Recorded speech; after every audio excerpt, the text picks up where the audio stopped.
So, if you're a veganist due to empathy and compassion for animals, then you should logically also be against the entirety of human progress because let's take human infrastructure, right?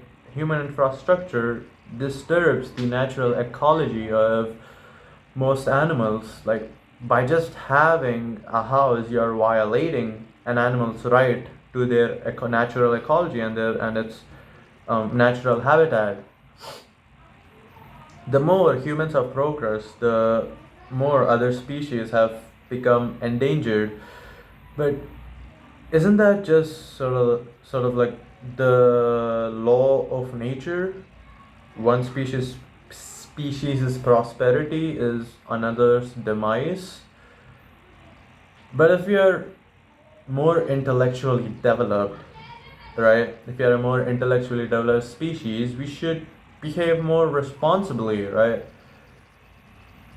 And yeah, the intellectual prowess of the human race is our prosperity. It is what has led to the demise and the endangerment of a lot of animals as a right? And their right to a peaceful life, right? So I I like to think about Thorfinn in Vinland Saga. He runs away from war, right? War, which is, you can argue, it's a consequence of human prosperity. He runs away from war, where the flames of war can't reach far to the west, uh, to Vinland. I don't know how the dialogue goes. It's a cool dialogue. I've wanted to memorize it in Japanese but couldn't. So, anyways, but what if Thorfinn had nowhere to run? What if humans had conquered all of Earth, all of the planet? Because what if there is no Vinland? Today, Vinland is pretty much Canada, right? I think. So, Canada is a place where the consequence of human prosperity has reached, right? There is no Vinland today.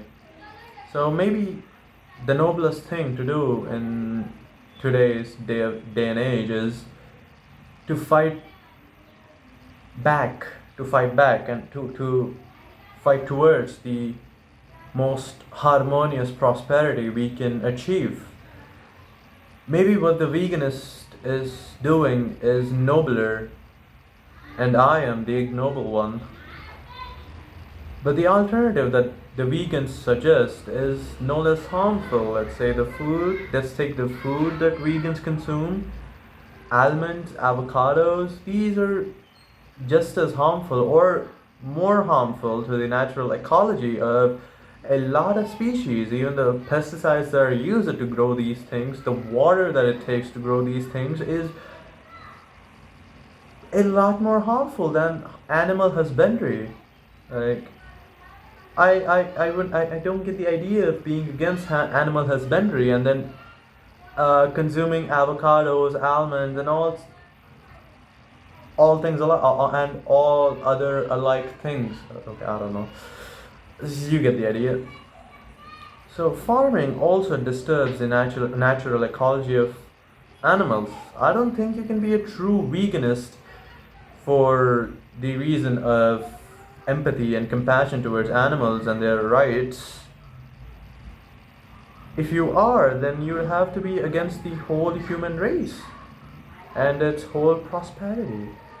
But that doesn't strike me right, because I want to live a comfortable life. I don't want to put my rights or my comfort below an animal's, and that sort of seems like a